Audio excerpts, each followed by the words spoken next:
Special editor के अंदर जाने का मौका मिला था और जैसे वो अंदर गया था ना, उसको वहां पर एक बहुत ही कमाल की टेक्निक नजर आती है जिसका नाम था हार्ट बुद्धा आर्ट, जो कि मॉन्क वगैरह की कल्टीवेट की जाने वाली सबसे ज्यादा कमाल की टेक्निक थी। चैंपियन उस टेक्निक को हासिल तो कर लेता है, लेकिन हमें नहीं दिखाया गया था कि असल में चैंपियन उस टेक्निक को मास्टर कर पाया या नहीं कर पाया। इसके बाद कॉम्पिटिशन के अगले राउंड के लिए सभी को ले जाया जाता है बैटल अरेना के पास, क्योंकि यहाँ पर कॉम्पिटिशन जो होगा वो फाइट का होगा। लोगों को एक दूसरे से फाइट करके ही इसको जीतना होगा और जो भी यहाँ पर अच्छा परफॉर्मेंस दिखाएगा और नंबर 1 रैंकिंग को हासिल करेगा ना, उसको एक डिवाइन स्पिरिट एसेंस दिया जाएगा। वो इतना कमाल का एसेंस है जिसका हिसाब भी नहीं लगाया जा सकता। वो एसेंस एक गॉड रैम का एसेंस होता है, यानी कि गॉड लेवल के बंदे उसको यूज किया करते थे। तो इस चीज से सभी लोग बिल्कुल एक्साइटेड हो जाते हैं। जिसके बाद यहाँ से ये एपिसोड शुरू होता है। तो इस एपिसोड की शुरुआत में दाओसेट का जो एम्परर था वो तुरंत अपनी पावर का यूज करते हुए बैटल अरेना को तैयार करने लग जाता है ताकि इसके अंदर ही सभी लोग अपनी फाइट करें। एम्परर कहता है कि मैंने बैटल अरेना को तैयार कर दिया है, इसी के अंदर तुम्हारी फाइट होगी। तुम कितनी भी कोशिश क्यों ना कर लो, इसके बाहर नहीं जा पाओगे। यहाँ पर तुम्हें बेफिक्र होकर जितनी फाइट करनी है उतनी ज्यादा फाइट कर सकते हो। जो मैंने इस बैटल अरेना के अंदर प्रोटेक्शन लगा है ना, इससे होगा ये कि अगर तुम कितने भी ज्यादा बुरी तरीके से इंजर्ड क्यों ना हो जाए, लेकिन तब भी तुम्हारी जान खतरे में नहीं होगी, क्योंकि मैं नहीं चाहता कि कोई भी बंदा जो इतना मेहनत करके यहाँ तक के पहुंचा है उसकी जान चली जाए। तुम अटैक जितना चाहो उतना डेंजरस कर सकते हो, लेकिन बस आखिरी दम तक की जान नहीं जाएगी सामने वाले की। तो फर्स्ट राउंड होगा इंडिविजुअल मैच का, यानी कि सभी को एक एक बंदों के साथ अपना जो अपोनेंट होगा उससे फाइट करनी है। एम्पायर सभी को उनका अपोनेंट बता देते हैं कि किसको किसके साथ फाइट करनी पड़ेगी। तो चैंपियन का जब नंबर आता है ना, उसकी फाइट एक दूसरे बंदे के साथ लग जाती है, जिसका चैंपियन के साथ पहले से भी पंगा हो गया था और वो बहुत ज्यादा नफरत करता है चैंपियन से। वो कहता है कि चैंपियन फाइनली तो मेरे हाथ लग गया, मैं तो इसी मौके के इंतजार में था कि कब कंपटीशन के अंदर तेरी और मेरी फाइट हो। देख ये फाइट अब होने वाली है, अब हमारी दुश्मनी का अंत ना इसी कंपटीशन के अंदर होगा। तो छोटू बीच कहता है कि अबे चिंदी चोर क्या भौंक रहा है बे, अभी तो भौंक रहा है कि जब बैटल अरेना के अंदर जाएगा ना तेरी हवा निकल जाएगी, तेरी पैंट गीली हो जाएगी। तो एम्पायर भी जो थे यहाँ पर उस बंदे से कहने जाते कि अपनी बकवास बातें बंद करो,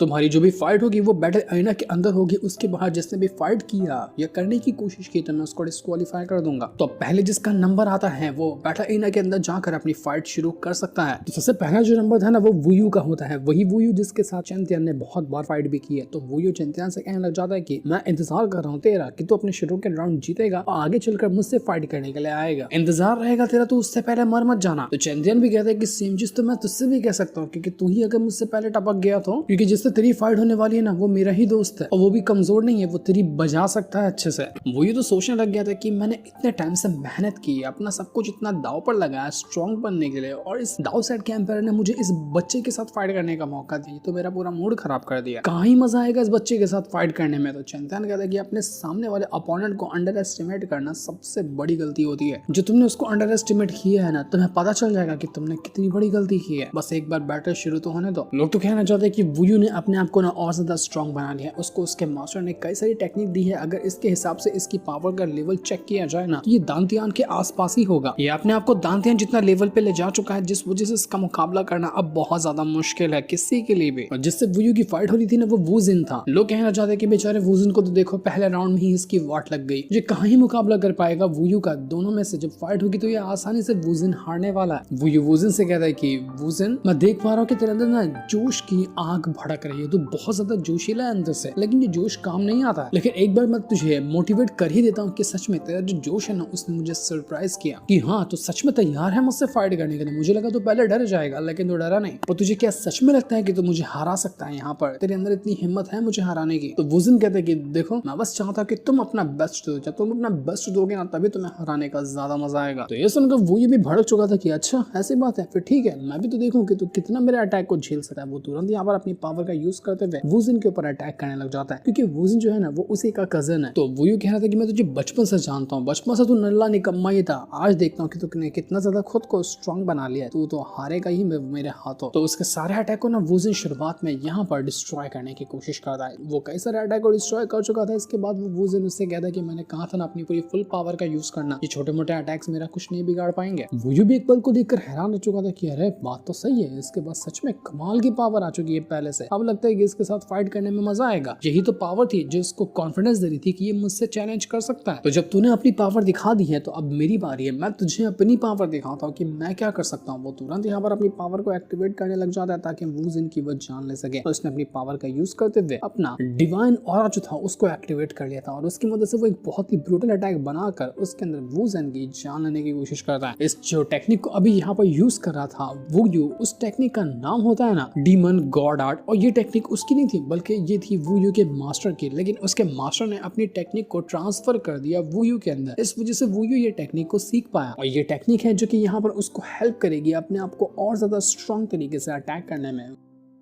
वुजन भी देखकर हैरान हो जाता है कि इसके मास्टर ने तो सच में इसको अपनी टेक्निक पास ऑन कर दी। ये तो बहुत हैरान कर देने वाली बात है। वो यहाँ पर वुजन से कहता है कि देख, अगर तुझे मुझसे मुकाबला करना है ना तो एक बार फिर से जन्म लेना पड़ेगा, क्योंकि इस जन्म में तो मेरा कुछ नहीं बिगाड़ सकता। अगले 2-4 जन्म लेगा तो हो सकता है कि मेरे आसपास पहुंच जाए। वो तुरंत अपनी पावर का यूज करते हुए उस अटैक को सीधा मार देता है वुजन की तरफ, लेकिन वुजन भी रुकने वाला नहीं था। वो कहता है कि मेरा इंटेंशन कभी भी यहाँ पर था ही नहीं कि मैं दिखाऊं कि मैं कितना स्ट्रांग हूँ और मैं तुझे हरा सकता हूँ। मेरा इंटेंशन तो ये था कि सारी दुनिया की नजरों में दिखाने का कि मैं कितना ज्यादा स्ट्रांग हूँ। तूने जो हमारी फैमिली को कभी भी रिस्पेक्ट नहीं दी, ना ही तूने कभी मुझे जो रिस्पेक्ट दी है ना, आज मैं वो रिस्पेक्ट हासिल करने के लिए तुझसे फाइट करने आया हूँ। एक कजन होकर तूने मुझे कभी भी उस चीज की रिस्पेक्ट दी ही नहीं। वो तुरंत यहाँ पर वुयू का जो अटैक था ना उसको सच में डिस्ट्रॉय कर दिया। उसने एक ही अटैक देकर मारा, वुयू का अटैक डिस्ट्रॉय होते हुए खत्म हो गया था। वुयू को यकीन ही नहीं होता कि ये कैसे हो गया, ये कैसे किया तुमने, तेरी पावर इतनी ज्यादा बढ़ कैसे गई। तो वुजन उससे कहता है कि कभी तूने मुझे एक बार अपने ढंग की आंखों से देखा है क्या, कभी मुझे अपने एक कजन ब्रदर की तेरी आंखों से देखा है क्या, तूने नहीं देखा है ना, तुझे पता कैसे चलेगा कि मैं पहले से कितना स्ट्रांग हो चुका हूँ, तूने तो कभी मुझ पर नोटिस किया ही नहीं। इस तरह से वुजन जो था ना यहाँ पर अपना राउंड तो जीत जाता है, लेकिन फिर भी वो थैंक यू कहकर जाता है वुयू को। वुजन ने अपना ये राउंड जीता और वुयू पहला राउंड हार चुका था। लोगों को तो यकीन ही नहीं होता कि ये कैसे पॉसिबल है कि वुयू हार गया वुजन के सामने। वुजन तो उतना स्ट्रांग नहीं था। अब लगता है कि वू फैमिली के अंदर जो सबसे ज्यादा स्ट्रांग बंदा माना जाता था वुजन, अब उसका टाइटल छीन कर वुजन के पास आ चुका है। पहले वुयू को लोग स्ट्रांग मानते थे, लेकिन अब यहाँ पर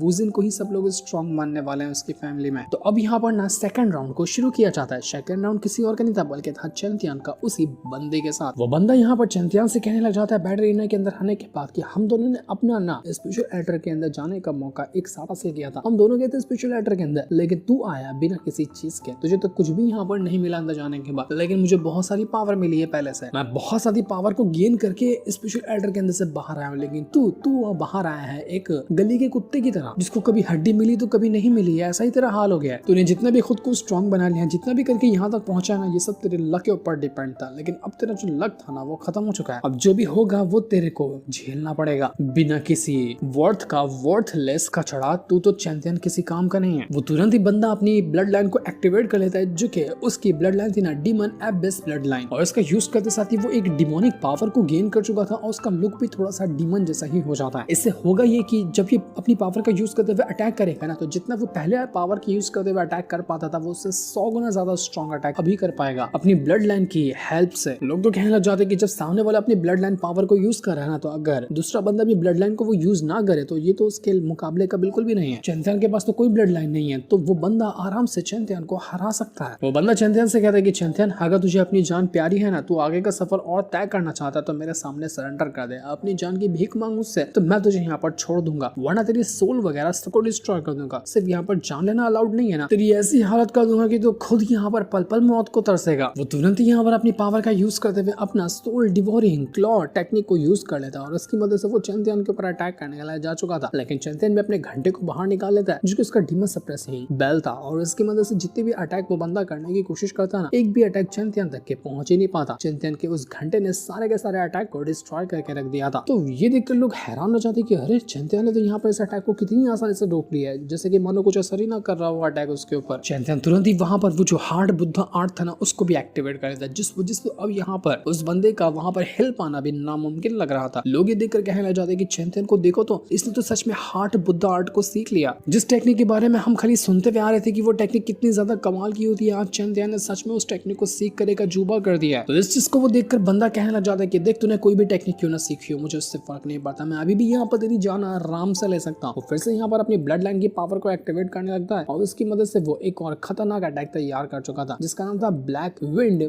ब्लेड, और उसकी मदद से वो कई सारे स्लैश अटैक चैंपियन के ऊपर करने की कोशिश करता है, ताकि चैंपियन का जो घंटा है ना वो उसको डिस्ट्रॉय कर सके। लेकिन कितना भी वो अटैक क्यों ना कर ले, चैंपियन के घंटे के ऊपर अटैक का असर लग पाना बिल्कुल नामुमकिन था। कोई भी अटैक का असर उसके ऊपर हो ही नहीं रहा होता है। इतना कमाल का वो घंटा था, जिस वजह से तो हालत खराब हो जाती है उस बंदे की। वो कहता है कि ये पॉसिबल ही कैसे है, तू मेरे हर एक अटैक को कैसे रोक पा रहा है, ये कैसे करके दिखा रहा है। तो मुझे लगता है कि जब तक मैं तुझे पूरी तरह से निचोड़ ना लूं, तेरी हड्डी पसली ना एक कर दूं, तब तक जाके तेरी पावर जो है ना वो खत्म नहीं होगी। तो ठीक है, जैसे तेरी मर्जी, अब मैं यहाँ पर तेरी हड्डियां तोड़ने के लिए तैयार हूँ। वो यहाँ पर अपनी बोन क्रशर टेक्निक को यूज कर लेता है ताकि उसकी मदद से वो चैंपियन की जान ले सके। लेकिन वो बेचारा अपनी टेक्निक को चैंपियन के ऊपर कर क्या पाता कि इससे पहले चैंपियन इतना घसीट के उसको सीने पे पंच मार देता है ना कि ऐसा लगा था कि उसका जो अंदर से सीना है वो क्रैक खा गया, उसका पूरा सीना अंदर से फट चुका था। वो बोन क्रशर टेक्निक का यूज करना चाह रहा था चैंपियन के ऊपर, चैंपियन ने उसके पूरे सीने को फाड़ कर रख दिया। इससे तो वो बंदा यहाँ पर मर ही गया था, लेकिन अचानक में वो जो एम्पायर ने पावर लगाई थी ना, उससे वो एक बार फिर से जिंदा हो जाता है। क्योंकि एम्पायर ने कहा था कि मैं किसी को मरने नहीं दूंगा, अगर वो पावर नहीं होती ना तो पक्का यहाँ पर ये बंदा मर गया था। वो कहता है कि अरे मैं जिंदा कैसे हूँ, मैं तो मर गया था ना, मैं जिंदा हो गया, ये तो बहुत अच्छी बात है। तो अब यहाँ पर जो एक बार मर जाए और उसके बाद फॉर्मेशन के जरिए जिंदा होना, तो वो वापस से फाइट नहीं कर सकता, उसको बाहर जाना ही होगा, वो हार चुका है। तो इस वजह से वो सामने वाला बंदा हार जाता है और चैंपियन ये राउंड जीत जाता है। लोग तो बस कहने लग जाते हैं कि चैंपियन को तो हमने कहा ही था कि वो दिखता बाहर से कमजोर जैसा है, उसको लगता है कि कुछ भी नहीं उसके पास, लेकिन जब वो अपनी पर आता ना तो ऐसा कारनामा करके दिखाता है जिसके बारे में हम सोच भी नहीं सकते। ये चैंपियन बड़ा मिस्टीरियस बंदा है, कोई भी इसके बारे में जान ही नहीं सकता। कई सारे लोग उसको लूजर कह रहे थे, उसको ट्रैश कह रहे थे ना, मुझे तो लगता है कि सबसे बड़ा अजूबा यही है इस पूरे के पूरे कंपटीशन का। देखना कितना कमाल के तरीके से कंपटीशन लड़ेगा। मुझे तो लगता है कि हमें हमारा विनर मिल चुका है, ये चैंपियन ही यहाँ का विनर बनने वाला है। वो जो लड़की थी जो कुछ टाइम पहले चैंपियन के साथ फाइट करने भी आई थी, वो कहने लग जाती कि आज तो सारी की सारी तारीफें चैंपियन ने बटोर ली, लेकिन अब इसका सब कुछ मेरा होगा। इसकी सारी जो तारीफें बटोरी इसने, वो इसके बाद जो भी टेक्निक है वो सब कुछ मैं छीन लूंगी। आज तो चैंपियन ने यहाँ पर बिल्कुल तहलका मचा कर रख दिया था, सारे के सारे लोग चैंपियन से इंप्रेस हो जाते हैं। तो अब यहाँ पर आज का राउंड पूरा हो चुका था, बाकी की जो राउंड वगैरह होंगे ना वो कल होंगे। तो इस वजह से सभी लोग रात को आराम करने के लिए वहां से निकल जाते हैं। चैंपियन के दोस्त वगैरह काफी ज्यादा खुश थे कि आज तो हमने बिल्कुल तहलका मचा दिया। जितने भी लोग थे ना वो सब हमारी ही तारीफ कर रहे थे कि हमने कितना अच्छा परफॉर्मेंस दिखाया आज के दिन। अगर हम इस परफॉर्मेंस को कंटिन्यू रखते हैं तो हमारा ये कॉम्पिटिशन जीतना बिल्कुल भी मुश्किल नहीं होगा। जब इतना अच्छा हमें मौका मिला ही है सेलिब्रेट करने का, तो क्यों ना हम सेलिब्रेट करें, क्योंकि आज वैसे भी न्यू ईयर की नाइट है। क्योंकि आजकल ना चाइना में न्यू ईयर चल रहा है, उनका न्यू ईयर थोड़ा सा बाद में आता है, तो इसी वजह से ये लोग आज न्यू ईयर को सेलिब्रेट करने वाले थे। वो लोग बहुत ज्यादा खुश होते हैं, पर उदास भी थे कि यहाँ पर न्यू ईयर सेलिब्रेट करने के लिए हम सिर्फ कुछ ही लोग यहाँ पर मौजूद है, हमारे बाकी के दोस्त तो यहाँ पर है ही नहीं। लेकिन वो लोग भी क्या कर सकते थे, कुछ भी नहीं कर सकते थे, इसलिए वो लोग वहां से आगे बढ़ने लग जाते हैं। तो जैसे वो अपने कमरे की तरफ जा रहे थे, वो लोग कहते कि अरे ऐसा लग रहा है कि कमरे के अंदर कोई ना कोई तो मौजूद है। वो लोग थोड़े से घबरा जाते कि ये क्या हो रहा है। तो जैसे वो लोग कमरे के अंदर जाकर देखते ना, उनको दिखाई देता है कि यहाँ पर जितने भी लोग थे चैंपियन के दोस्त वगैरह सब लोग आकर पहुंचे हुए थे और सभी यहाँ पर बिल्कुल सजावट में लगे हुए थे ताकि न्यू ईयर की जो नाइट है ना उसको अच्छे से सेलिब्रेट किया जा सके। यहाँ पर सारा खाना वाना वगैरह बनाया जाता है। यिंगर और चैंपियन के जितने भी दोस्त थे सब के सब लोग आए हुए थे। बहुत ही प्यारा यहाँ का सीन होता है जिसको देखकर तो चैंपियन और सब लोग बहुत ज्यादा खुश हो जाते हैं कि अरे वाह ये कितनी अच्छी बात है, आज तो न्यू ईयर के टाइम पे हम सब एक साथ मिल गए। एक से बढ़कर एक टेस्टी खाना वहाँ पर बनाया गया था। सभी लोग यहाँ पर मजे से वो खाना खा रहे होते हैं और खाना तो इतना ज्यादा था कि यहाँ पर लोग खाते खाते रह जाएंगे लेकिन पेट नहीं भरेगा। सभी लोग चैंपियन को देखकर कहना चाहते कि अरे तुम लोग यहाँ पर आने में इतना टाइम क्यों लगा दिया तुम लोगों ने, देखो हम कब से तैयार हो चुके थे सब चीज के लिए। चैंपियन भी हैरान हो जाता है कि तुम लोग यहाँ पर कैसे आए, मुझे तो यकीन नहीं हो रहा कि तुम लोग कैसे आ सकते हो, इतना दूर से ट्रैवल करके तुम लोग यहाँ पर आए, हम सब एक साथ सेलिब्रेट करें न्यू ईयर इसके लिए। तो उसके दोस्त भी कहते हैं कि हाँ एक साल में सिर्फ एक ही दिन तो ऐसा मिलता है जब हम सब मिलकर न्यू ईयर को सेलिब्रेट करते हैं, तो हम ये मौका हाथ से जाने क्यों थे। आज चलो खाना ठंडा हो रहा है, हम सबको एक साथ खाना चाहिए। तो सारे के सारे लोग यहाँ पर बैठकर आराम से खाना खाने लग जाते हैं और न्यू ईयर को बहुत अच्छे से सेलिब्रेट करते हैं। यहाँ पर पूरे फटाखे वगैरह जलाए जाते हैं और सारे लोग एक दूसरे के साथ बातें करते हैं और उनके साथ हंसी मजाक कर रहे होते हैं। इसके बाद चैंपियन के जितने दोस्त वगैरह थे वो सभी हम सबसे, यानी कि जो हम लोग सीरीज देख रहे हैं ना, उनसे कहना चाहते हैं कि हम आप लोगों को भी बहुत अच्छे से न्यू ईयर की बधाइयां देते हैं। ये साल आपका बहुत अच्छे से जाए और आपने जो भी इच्छा मांगी होगी वो सारी की सारी इच्छाएं आपकी इस साल पूरी हो जाए। हैप्पी न्यू ईयर आपको और आपकी पूरी की पूरी फैमिली को। बहुत ही प्यारा सीन होता है जिसे देखकर काफी अच्छा लगा और इसी सीन के साथ ये प्यारा सा एपिसोड जो था वो यहीं पर एंड हो जाता है। Thanks for watching.